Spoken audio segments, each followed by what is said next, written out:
हाय दोस्तों, welcome to my channel study base. और आपका चैनल मेरे चैनल स्टडी बेस पे आपका स्वागत है। तो आज मैं बात करने वाला हूँ लॉकडाउन में अच्छे से पढ़ाई कैसे करें। बहुत से लोगों का क्वेश्चन होता है भाई लॉकडाउन में पढ़ाई नहीं हो पाती ठीक से। तो कुछ मैं पॉइंट आपको शेयर करना चाहूँगा। तो आगे बढ़ने से पहले मैं आपसे कहना चाहता हूँ कि अभी तक आपने मेरा अगर चैनल सब्सक्राइब नहीं किया है, please subscribe the channel and press the bell icon. तो चलिए आगे स्टार्ट करते हैं। तो पहला पॉइंट ये है दोस्तों कि आप ये देखिए कि आप जो फ्रीडम है आपके घर पे, आपने एक तरीके से फ्रीडम ही है आपका पूरा। कि आप जैसे अगर स्कूल में होते हैं, कोचिंग में होते हैं, तो आपको टीचर्स फोर्स करते हैं कि आप पढ़िए, आपका ये होमवर्क लाना चाहिए, करके लेके आना है। तो वहाँ एक ना प्रेशर रहता है सिर के ऊपर कि हाँ भाई वो होमवर्क करके देना है, ठीक है। ये अगर नहीं देंगे तो टीचर चिल्लाएंगे, डांट लगाएंगे। तो अपने घर पे क्या है कि घर पे आप भी घर पे हैं लॉकडाउन में, तो आपकी पढ़ाई इसलिए नहीं हो पाती ठीक से क्योंकि आपको फ्रीडम है ना कि आप जब चाहे तब सो सकते हैं, जब चाहे तब टहलने जा सकते हैं, दोस्तों से बात कर सकते हैं, ठीक है। तो वो फोर्स नहीं हो पाता आपके ऊपर। तो आप बहुत फ्रीली हो जाते हैं माइंड से कि यार होगा होगा देख लेंगे, फिर पढ़ लेंगे, बाद में पढ़ लेंगे। क्योंकि वो आपके ऊपर ना ऊपर से एक प्रेशर नहीं बन पा रहा जो आपको टीचर्स देते हैं कॉलेज स्टूडेंट, कॉलेज और ट्यूशन में। तो उसका भी एक बहुत असर पड़ता है। तो एक पॉइंट तो आपका ये हुआ। अगला पॉइंट ये है कि दोस्तों कि जब भी आप सुबह पढ़ने बैठें तो आप ये देखिए सुबह हमेशा इजी सब्जेक्ट ना लेकर आप हार्ड सब्जेक्ट लीजिए पढ़ने के लिए। क्योंकि आपका जब मूड सुबह फ्रेश होता है, आपका अच्छा मूड होता है, तो आप ये ना कि इजी सब्जेक्ट लेके बैठ जाए, इजी पढ़ ले। तो इजी नहीं पढ़ना है आपको, बाद में हार्ड पढ़ें। तो पहले क्या होता है ना कि अगर जैसे आप कोई बेकार सी चीज़ अगर खाते हैं, ठीक है, तो पहले आप जब खा लेंगे तो आपका मुंह पहले ख़राब होगा। फिर बाद में जब आप खाएंगे, कोई मीठी चीज़ खा लेते हैं, कड़वी दवाई के बाद अगर मीठी कोई दवाई खा लेते हो, आपको क्या है मुंह फिर बाद में ठीक हो जाता है। लेकिन अगर आपने मीठी खा ली और बाद में फिर वो दवाई कड़वी खा ली तो फिर क्या होगा, आपका मुंह ख़राब हो जाएगा लास्ट में। तो बस यही एक पॉइंट बहुत ज़रूरी, मैं इससे आपको कनेक्ट करना चाहता था इस पॉइंट से कि आप ना सुबह अच्छा सा सब्जेक्ट लीजिए, एक थोड़ा हार्ड सब्जेक्ट लीजिए, तब इजी सब्जेक्ट लीजिए, उसको फिर उस हिसाब से ढालिए। अगर आपको कोई भी हार्ड सब्जेक्ट लगता है तो पहले हार्ड सब्जेक्ट से ही अपनी स्टडी सुबह की स्टार्ट कीजिए, ना कि इजी सब्जेक्ट से। तो एक पॉइंट ये है दोस्तों कि आप इम्पोर्टेंट आपका जो काम है, पहले इम्पोर्टेंट काम को आपको करना ही है, करना ही है। ये ध्यान रखिए, मैंने आप पहले भी वीडियो में कहा है अपनी कि अब जब कोई भी आपका इम्पोर्टेंट काम होता है तो पहले उसे काम को पूरा कीजिए।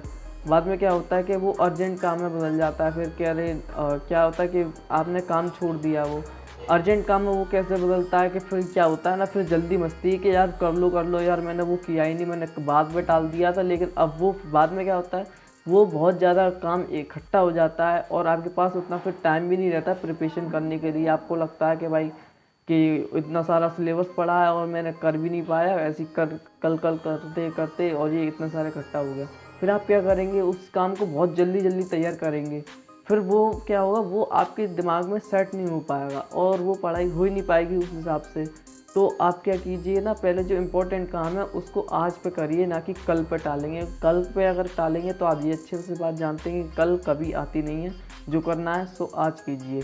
तो आपको मैं उम्मीद करता हूँ ये वाला पॉइंट आपको समझ आ गया होगा, क्योंकि जो भी इम्पोर्टेंट काम है वो इम्पोर्टेंट काम आज कीजिए, अभी कीजिए। अगर आप कल पे डालेंगे तो फिर वो गड़बड़ हो जाएगी और फिर वो आपके पल्ले भी नहीं पड़ेगा और ना फिर आप एग्ज़ाम में अच्छे से नंबर ला पाएंगे। और अगला पॉइंट ये है दोस्तों, जैसे कि आप ना अपना राइट स्टडी वे अपना अपनाइए। जैसे कि मेरा चैनल ही स्टडी बेस पे ही है, तो स्टडी वे आपका राइट होना चाहिए। जैसे कि आप किस तरीके से पढ़ते हैं, कब पढ़ते हैं, तो मैंने आगे मेंशन भी किया है एक वीडियो में, अपनी पूरी डिटेल में बताया कि आपको किस तरीके से पढ़ना चाहिए। उसका डिस्क्रिप्शन में आप लिंक डाल दूंगा, आप जाके वहाँ देख सकते हैं वीडियो में। तो शॉर्ट में मैं बता दे रहा हूँ, उतना लॉन्ग में नहीं बताऊँगा क्योंकि यह वीडियो काफ़ी लंबी हो जाएगी। तो राइट स्टडी वे आपका अच्छा होना चाहिए। जैसे कि आप जब तक आपका राइट स्टडी वे नहीं होगा तब तक आप अच्छी जॉब नहीं ले पाएंगे, अच्छे से पढ़ नहीं पाएंगे। जब तक आपका राइट स्टडी वे नहीं होगा, जब तक आपका राइट स्टडी वे नहीं होगा, आप एग्ज़ाम में अच्छे से नंबर नहीं ला पाएंगे। तो बहुत ज़रूरी पॉइंट है यही वाला कि आपका राइट स्टडी वे एक ज़रूर होना चाहिए कि आप किस तरीके से पढ़ते हैं। आपको एक विशेष ध्यान एक चीज़ और रखनी चाहिए दोस्तों कि आपको ना अपनी नींद पूरी लेनी चाहिए, अच्छे से लेनी चाहिए। एक स्टूडेंट के लिए 7 से 8 घंटे की नींद बहुत ही ज़रूरी होती है। तो 7 से 8 घंटे की नींद आप ज़रूर लीजिए, अच्छे से लीजिए, क्योंकि नींद नहीं लेंगे आप जब सोते हैं तो पता है हमारी जो शॉर्ट टर्म मेमोरी होती है, जो भी हम याद करते हैं वो पहले शॉर्ट टर्म मेमोरी में स्टोर होता है हमारे अंदर दिमाग में, फिर वो लॉन्ग टर्म मेमोरी में जाता है। वो जब ही जाता है तभी आपको अच्छे से याद होता है जब आप अच्छे से नींद लेंगे। अब मैंने कहा कि आपसे कि 7 से 8 घंटे की नींद लीजिए, तो इसका मतलब ये नहीं कि आप 4 घंटे रात को सो गए, बाकी टाइम आपने लेट नाइट गेम खेला या फिर चैटिंग की किसी से, या आप फ़ोन चलाते रहे वैसे ही। तो इसका मतलब ये नहीं कि आपने मालूम पड़ा कि 4 से 5 घंटे ही आप सोए रात को और लेट नाइट तक आप जगे, तो आपने ये सोच लिया कि भाई 8 घंटे तो सोना, 7 घंटे तो सोना है एक दिन में। तो आपने सोचा कि ला सुबह सो लेंगे, क्या बात है, सुबह सो लेंगे या फिर दोपहर में सो लेंगे। तो लो, ये तरीका आपका बिल्कुल गलत है, आपको ये तरीका बिल्कुल नहीं आजमाना चाहिए।